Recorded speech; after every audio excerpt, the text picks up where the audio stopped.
Social media के लिए भारत सरकार ने नई गाइडलाइंस जारी की हैं। अब ये जो गाइडलाइंस हैं ये कानून तो नहीं है, लेकिन इनको इंफॉर्मेशन टेक्नोलॉजी के अंडर ही लिया जाएगा। इनके जो भी ये गाइडलाइंस फॉलो नहीं करेगा उनके खिलाफ जो भी एक्शन होगा वो इंफॉर्मेशन टेक्नोलॉजी एक्ट के अंडर ही होगा। अब इसमें क्या खास बातें हैं, क्या खास पॉइंट्स हैं, वो मैं कोशिश करूंगी बहुत सिंपल तरीके से आप लोगों के सामने आपके सामने ये बात रख सकूं कि इसमें क्या खास बातें हैं। तो सबसे पहले तो यही है कि जो भी सोशल मीडिया प्लेटफॉर्म्स हैं, जो भी सोशल मीडिया कंपनीज हैं जैसे फेसबुक, ट्विटर, इंस्टाग्राम, इन सब को हमारे भारत में एक ऑफिसर रखना होगा, nodal officer, residence grievance officer इनको, और वो भारतीय ही होगा।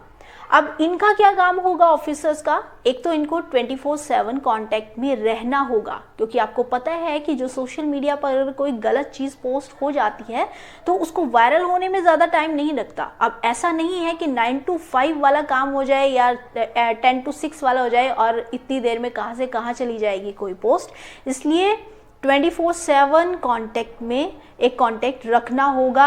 जो हमारी जो लीगल एजेंसीज हैं, हमारे जो गवर्नमेंट है, जो यूज़र्स, ताकि यूज़र्स कभी भी उन्हें कांटेक्ट कर सके, ये खास बात है। और ये जो ऑफिसर्स हैं इनका काम क्या होगा कि एक तो इनको ये जो शिकायतें इनके पास आएंगी उसका निपटारा करना। अब उसकी टाइमिंग भी है, इनको 14 दिन के अंदर जो भी इनके पास कंप्लेंट आए उसका सॉल्यूशन देना होगा, उसका निपटारा करना होगा। और जो दूसरी बात है वो ये है कि इनको हर महीने रिपोर्ट भी देनी होगी कि हाँ हमने इतनी पोस्ट डिलीट की हैं और हमने इस तरह का एक्शन लिया है जो भी कंप्लेंट आई है। ये खास बात है। अब बात करते हैं टाइम लिमिट की। अब जैसे आपने अगर ये वाली न्यूज़ देखी भी है तो आप कंफ्यूज ना हो कि कभी 72 आवर्स आ रहा है, कभी 24 आवर्स आ रहा है, कभी 36 आवर्स आ रहा है, तो एक्चुअल में है क्या, तो ये बात क्लियर करते हैं। देखिए, जब शिकायत की जाएगी इन कंप्लेंट सेल में, इन ऑफिसर्स के पास, तो उसमें क्या होगा कि अब ये शिकायत कैसे होता है, जैसे आपने देखा है ना कि फेसबुक पर या ट्विटर पर रिपोर्ट का ऑप्शन तो होता है, लेकिन जब रिपोर्ट करते हैं तो उसके बाद कभी रिप्लाई आता है या नहीं आता, या बहुत देर से आता है, क्योंकि सोशल मीडिया ऐसी चीज़ है वहाँ पर इमीडिएट एक्शन होना बहुत ज़रूरी है। तो इसलिए अगर हमारे भारत में ही ऑफिसर होगा तो इनका अपना और हमारा भारत में रहने वाला होगा तो ये एक्शन लेना आसान होगा। और एजेंसीज जो हैं और यूज़र्स जो हैं उन्हें पता तो है कि यहाँ पर कंप्लेंट सेल है सोशल मीडिया का और हम इमीडिएट यहाँ पे कंप्लेन करेंगे और इमीडिएट एक्शन होगा।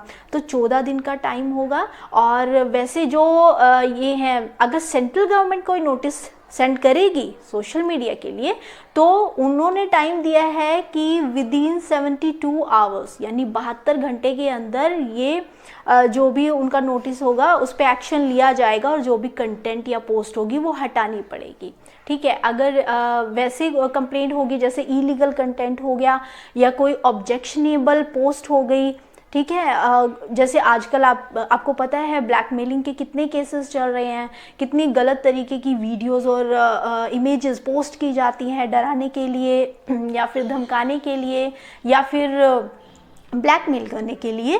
तो अगर यूज़र्स इस तरह की कंप्लेन कोई करेगा इलीगल कंटेंट या पोस्ट की, तो 36 घंटे के अंदर उस पोस्ट को या उस कंटेंट को हटाना होगा। अब बात कहाँ आती है कि 24 घंटे के अंदर, ये बात कहाँ आएगी अगर मामला लड़की से जुड़ा है, अगर लड़की के रेपुटेशन को हार्म करने के लिए कोई पोस्ट है तो फिर टाइमिंग है विदिन 24 आवर्स। नॉर्मली क्या है 36 घंटे हैं, लेकिन अगर लड़की से जुड़ा मामला है, महिला से जुड़ा मामला है तो फिर 24 घंटे के अंदर वो पोस्ट, वो कंटेंट हटाना होगा। अगर बात लड़की की, महिला की एक मान सम्मान की बात है। और उसके बाद अब जो ये ऑफिसर्स हैं बाद में ये इस तरह की रिपोर्ट भी देंगे और इन कंप्लेंट्स का सॉल्यूशन भी करेंगे। तो ये बहुत अच्छी बात है कि आपको बहुत टाइम नहीं रुकना पड़ेगा। आपने नोटिस किया होगा कि जब भी जिन्होंने साइबर सेल में कंप्लेंट की है कि कईयों की शिकायत भी आती है कि मैम इतना टाइम हो गया मैंने शिकायत किए हुए पर कोई एक्शन ही नहीं हो रहा है।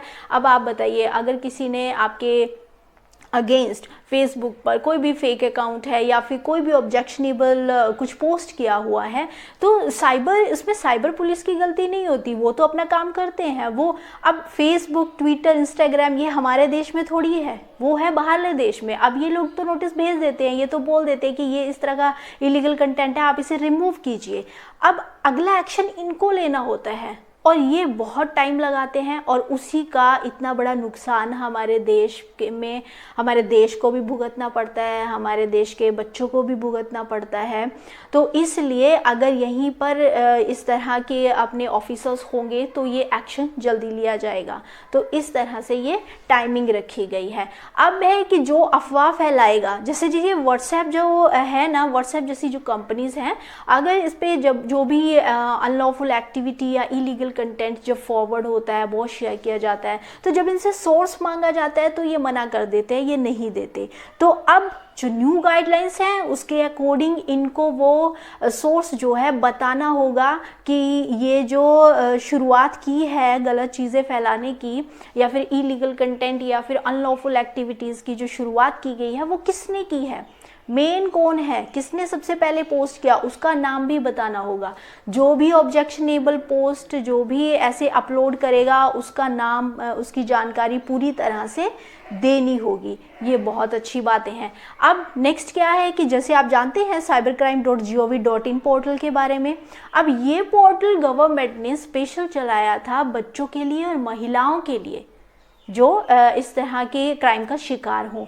अब जो एक और नया पोर्टल लेके आ रही है गवर्नमेंट, वो है DIU यानी कि डिजिटल इंटेलिजेंस यूनिट।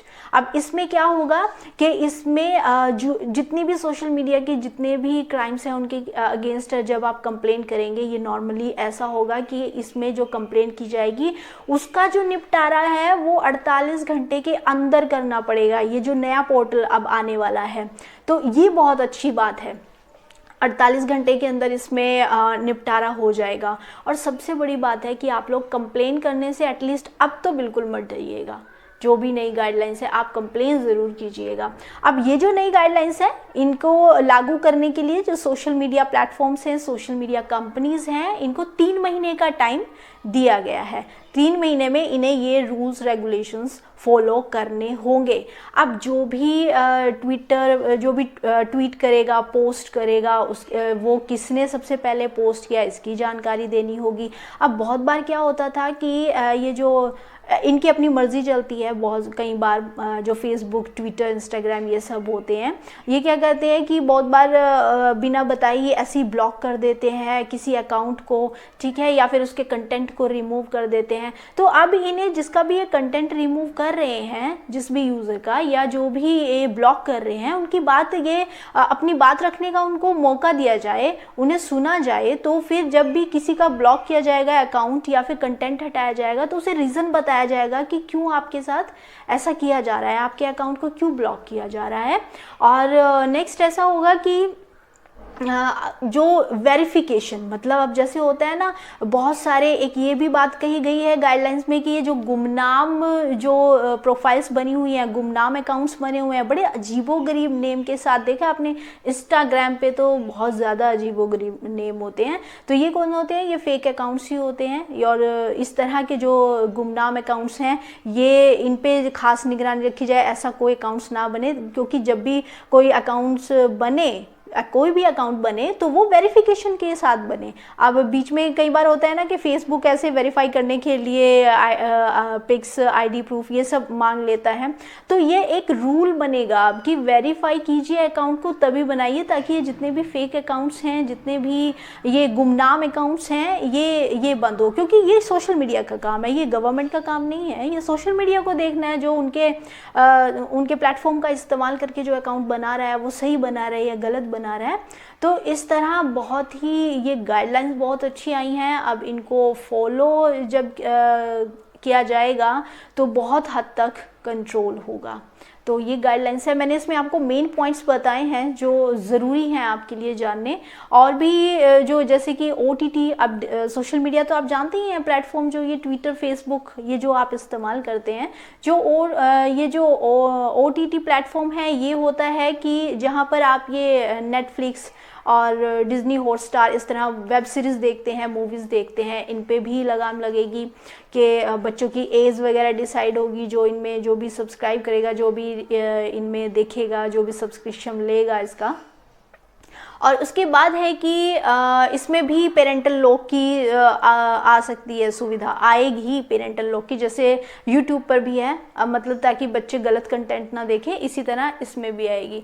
और इसी तरह जो डिजिटल न्यूज़ पोर्टल हैं, क्योंकि जो आप चैनल्स देखते हैं टीवी पर न्यूज़ के, उनकी एक रिस्पॉन्सिबिलिटी है, और अगर वो कुछ गलत करते हैं तो उनको उसका हर्जाना भी भरना पड़ता है। लेकिन बहुत सारे ऐसे डिजिटल न्यूज़ पोर्टल शुरू हुए हैं, कितने ही, जिनकी पूरी जानकारी भी अभी गवर्नमेंट के पास नहीं है, तो उनको भी इसी तरह उनके ऊपर भी इसी तरह नज़र रखी जाएगी। जैसे मीडिया जो भी रूल फॉलो करता है, वही जो डिजिटल न्यूज़ पोर्टल है उन्हें भी वही रूल फॉलो करने होंगे। अगर उनसे कुछ गलत हुआ है तो उसकी उन्होंने कुछ गलत इन्फॉर्मेशन दिया है, फेक न्यूज़ दिया, तो उसकी भी उन्हें माफ़ी मांगनी पड़ेगी। तो ये चेंजेस जो किए गए हैं, इनसे काफ़ी हद तक जो क्राइम्स हैं उन पे लगाम लगेगी। और बेस्ट पार्ट है कि आपको कंप्लेन जब की जाएगी तो उसमें जो टाइमिंग दी गई है वो बहुत सही रहेगी, ताकि वायरल ना हो वीडियो। तो ये मैंने बहुत सिंपल तरीके से बताने की कोशिश की है